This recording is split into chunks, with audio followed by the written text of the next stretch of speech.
Welcome to the deep dive.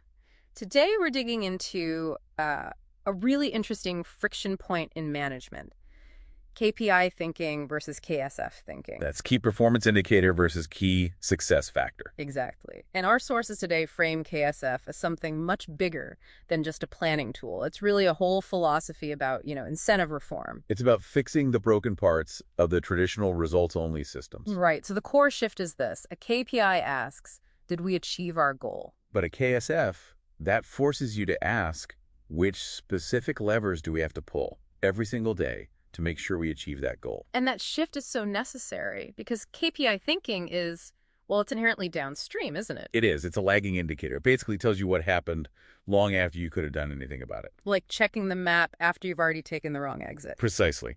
And what's fascinating is how this creates these predictable psychological flaws in an organization. You mean like Goodhart's law? That's the biggest one. The moment an indicator becomes the target, it stops being a good indicator. People just start chasing the number, not the actual value behind it. Yes, and that leads straight to what the sources call the assessment paradox.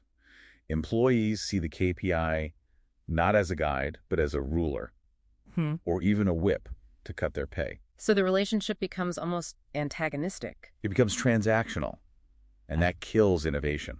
And the final problem with KPIs is the black box effect, right? Your sales drop 10%. The KPI tells you what happened. But it gives you nothing. No clue why. Was it bad training? A new competitor, it doesn't tell you what action to take to fix it. Exactly. You're just staring into this void. So KSF thinking is about mapping the wiring inside that black box. You move upstream. You focus on the key processes, the input variables that actually drive success. Which brings us to the philosophical cornerstone of this whole thing, this idea of benefit alignment. Yes.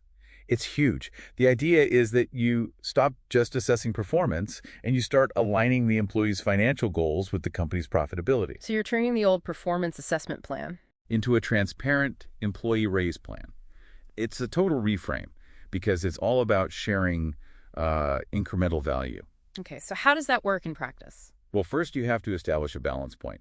That's usually just the historical average performance. The baseline, what the company's already paying for with the current salary. Right. And you only pay a bonus or a flexible salary for the value created above that balance point, the incremental value. But hold on, doesn't that just move the problem? Now people are just gaming the KSF instead of the KPI, no. That's the brilliant part of the structure. The bonus money isn't magic. It has to come from a defined source. Improvement money. Yes, improvement money.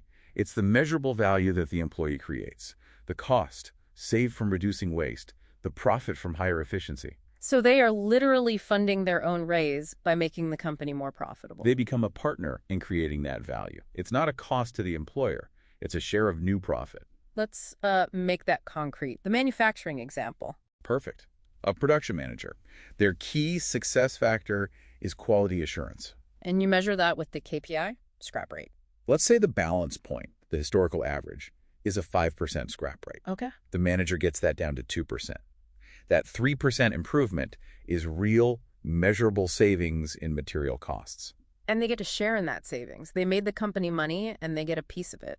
It perfectly shows how KSF and KPI aren't enemies. They're symbiotic. KSF is the strategic map. It tells you where the high ground is. And KPI is your navigational tool, your GPS. It measures your speed and tells you if you're on the right path. So the core takeaway here is this fundamental shift in culture, isn't it? It's moving away from just assessing results after they happen. And moving toward proactively incentivizing the very causes of success. By sharing the value that gets created. And think about this. This idea goes way beyond just profit and loss. In some of our sources, they talk about the public sector, like the NHS in the UK. Oh, interesting. They use KSF to define the specific knowledge and skills needed for quality service. It's not about profit. It's about driving capability. So it's a framework for standardizing excellence, not just chasing dollars. Exactly. Which leaves a really important question for you to think about. Where in your own work are you just measuring the result when you should be incentivizing the specific actions that guarantee that result?